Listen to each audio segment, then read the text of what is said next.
Hello everyone.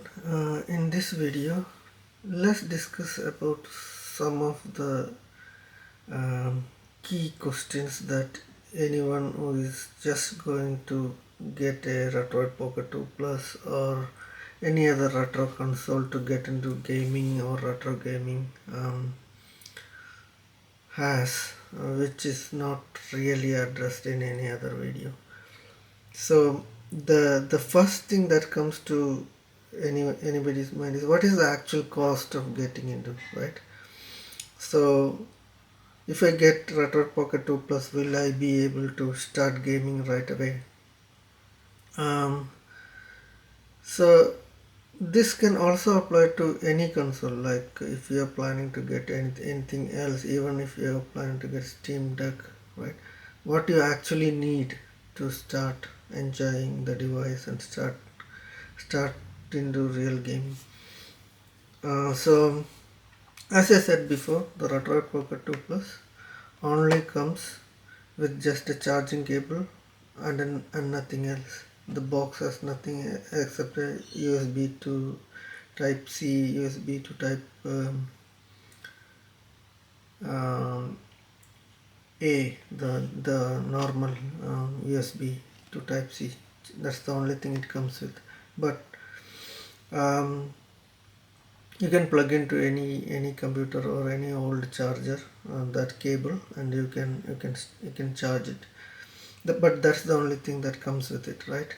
So the box only gives you the actual Retroid Pocket 2 Plus. This Retroid Pocket 2 Plus has got an inbuilt storage of 32 gig, which is shared for the actual operating system, the Android operating system, and then you will get around 20-24 gigs to install your games if you want to install your games in the inbuilt storage itself. Or if you're installing from the Android Play Store, that will go there. But is that enough to fully enjoy this device? No. So um, because this Retro Pocket 2 Plus is powerful enough, you can play pretty detailed games, the games from PSP, PS1, some PS2 games can be around 4 gig per game because it's a DVD based format, and any Dreamcast and the excellent GameCube, they all can get more than 1 gig or at least a gig per game, and there are so many of those, right? So if you count PSP, PS1, GameCube, Dreamcast, and then there are other CD based formats like Neo Geo CD, Atari Jaguar CD. They all can go 1 gig, right? So with 20 gig of inbuilt storage, that's not going to cut it, and you cannot fully stuff the 20 gig because it's a MMC based flash, and then the Android upgrade, Android rewrite, and all. If you stuff it, the flash reliability will go. So the flash works based on the fact that there can be a maximum of 1000 writes per cell, and so it keeps on relocate the data. So you always should leave at least half of. It's better to leave at least or 30% of the flash free, so that there is room for relocation when there is a write. Um, so what is the next expense after getting this? Is an SD card. It's a micro SD card. So the micro SD card that I got was around 256 gig, and because I am hoarding games, I am hoarding all the format of games to find which one is, because I have never played and I don't have a presumption of which games is good, what a game is about. I am trying a lot of games, and I feel even with 256 gig I am totally maxed out now. I have around 3 or 4 gig free, and I still have a lot more games to try. So if you get a very good deal on 512 gig, I think that is a sweet spot. But in wherever I live, I couldn't find a 512 gig which is under my uh, which is meeting my needs, meaning which is the it's still expensive to get a 512 gig. I got a very good deal for 256 last holiday season, and I grabbed a couple of them for my phones, for my tablet. So I got a couple of 256 gig, and one of the 256 gig I used for this device. So that's another expense. And the only other expense that I can think of is a case, right? So because this got buttons, this got the joystick, this got all exposed, right? So it's not like a phone where most of the stuff is not projected, right? So it's better to have a case, and it's very cheap, right? So it's around 5 USD. That's enough. You can put your cables or what or something else here, and then close it, and it's very hard even if you put it within in a carry luggage. It's very safe. So these are the three things that you need, right? So one is the Retroid Pocket 2 Plus, a carrying case, which you need only when you're carrying it outside in your vacation holidays or traveling to some place you want to carry it. And then the most important thing is the micro SD card. So if wherever you are living, if even the 250 GB is too expensive for you, then you can go with a 128 gig or even a 64 gig. If you can make sure that you keep on you play some games, and once you finish it you delete it and you get the other game. If you can wait, if you can use that workflow, then even a lesser capacity is enough. But if you like to have all your games and ready in your Retro Pocket 2 Plus, so whenever you have the mood you can just get it, I would suggest getting either 256 or 512. So what is the total expense? So the total expense is Retroid Pocket 2 Plus is around 99 USD plus another 16 shipping. So that is 115 USD. That is around 158 AUD or 8,000 in Indian rupees or in 4,000 Thai baht.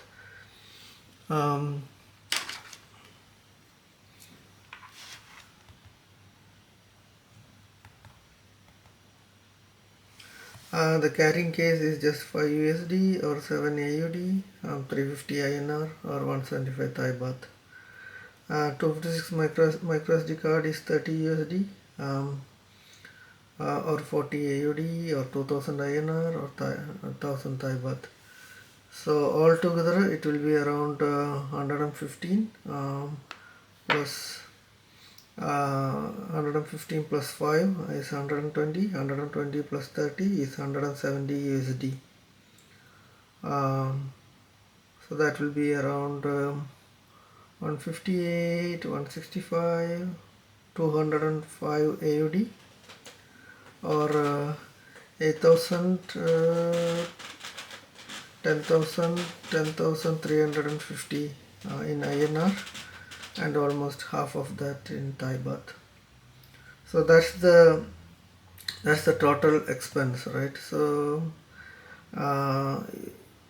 with this, so if the only variation you can go is if you want to reduce or increase the cost that you're going to spend on the micro SD. So it can be, I put for 250 GB it's 30 USD. That can be around 60 for the 512 or around 20, 18 or $18 for the 128. That's the only variation. Everything else is same. So yeah, so that is the actual expense.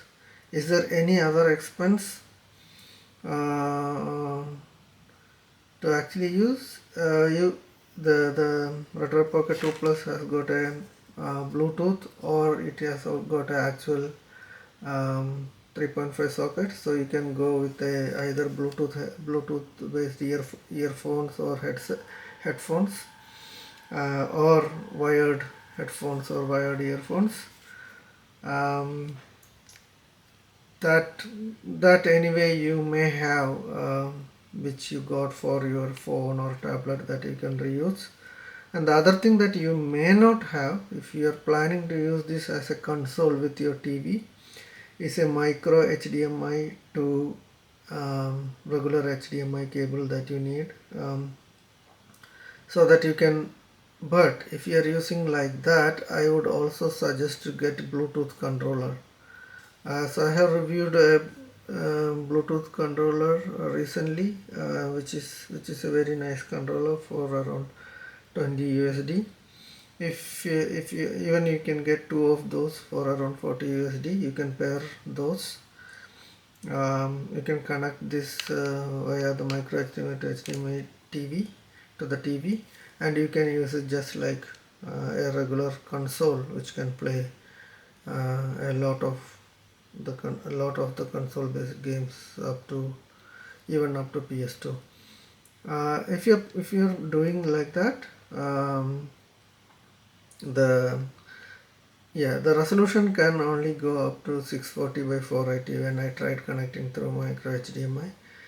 But that's fine for all the games, all those games, and for the power of this console. That gives you very good gaming experience. If you want a couch gaming experience like the Nintendo Switch, where whenever you want you can make it a TV based console, or a handheld console whenever you wish to. So this has that possibility, even the bit limited with the resolution and the thing. So that will add, so at around 5 to 10 USD for the micro HDMI to HDMI cable, and then another 40, so that's another or either 25 or to 50, depending on how the quality of the price point of your micro HDMI cable, and whether you decide to buy one controller or two controllers. So another 25 to $50 expense if you want to use this as a console, a television based console, where you can sit in the sofa and play in the big screen. So that is another $50, max $50 expense, which is optional, but the mandatory expense is something that I already showed you. It's around 150 USD, or 205 AUD, or 10,350 INR, or 5,175 Thai baht. So that's the mandatory expense, and add another 25 to $50 if you want to use this as a television based console, as a proper gaming console. So that's the expense, total expense. And then you need to invest a bit of time to get all these old games from downloading from the internet, selecting, properly sorting, and copying it to the micro SD card by connecting either the card directly to your PC, or connect the cable to the console and then copy it. Other than that, there is nothing else, no hidden expense. So I think that answers one of the most important questions that you guys have while you are getting into. Yeah. Another question is whether you can play full-fledged Android games in this Retroid Pocket 2 Plus. Yes, you can play. the screen shape is 4:3. So some games which are designed for widescreen may not look that good, but still most games looks very nice. You can play, you can install, you can enable Play Store services, and that will bring the Play Store to it. So you can log in with your Google account and download any game that you are that's available in Android. That's that you are used to playing in your mobile device. So there are many Android games that already have inbuilt controller support. In those games you don't have to do anything to play. You can just start playing using this Retroid controller.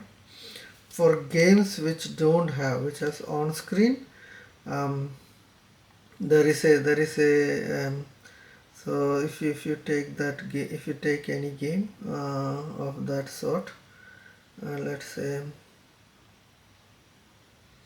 um, then you can use something called a key adapter, and what that will help you to do is to map the controller keys. So each controller there is an icon to position somewhere in the screen. So in some Android games they have a on-screen control, so where you have to touch in those positions and control.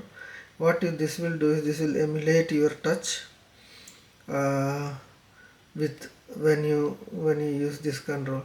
So that way most games which don't have inbuilt controller support, you can add controller support that way. And for very rare games where the control go all around, that you can use the touchscreen itself to play. So those are the two ways, um, three ways at least. So for games which natively support controllers, this has no trouble. For games which has on-screen controls at fixed screen locations, you can map these controls to that. That will help you to play. And for non-controller friendly, non-mappable games where you have to touch all around the screen, then you have to use the touch screen itself. So you can play most 99% of the Android games, so no problem there. So that's another question. Then the other question that I usually get is how long is the battery life, right? So what I can say is the battery life is very good. If you are using it, you will get at least 6 to 8 hours of game time in most cases. If you are a casual gamer, you may charge it once in a week, or even once in 10 days or something like that. If you're a moderate gamer, maybe like once in 2 days, once in 3 days. That's the kind of pattern that I see. The battery life is good. The battery is very good. So and the processor is very efficient. So no trouble at all. And how is the sound? The sound is real stereo, um, and it's not overpowering. It's not too loud. Even if you max out the audio, it is very loud, but it's not overpowering, or it's not annoying. So yeah. So I think that's I hope I have answered most of your queries, um, especially about the expense to get into retro gaming. When used with the Retroid Pocket 2 Plus, you can use the if you change the price of the console, you can apply the same guide for even if you are deciding on um, another um, another handheld console like Steam Deck or many other X18s, Ionio, or whichever one. This is the unseen expense, right? So if you are going with Steam Deck or Ionio, then maybe you will also pay, right? You also pay for games like Steam subscription, or the games that are really costly, right? So Windows games or Steam games, right? So that is also one thing to add in apart from this, but other than that it's just the same. So that's it for this video guys. Thanks for your time, and if you haven't subscribed, please consider subscribing, and if you have any comment, or if you don't like, or if you like the video, do so using the like dislike button. Thanks a lot, and see you with another video. Thank you.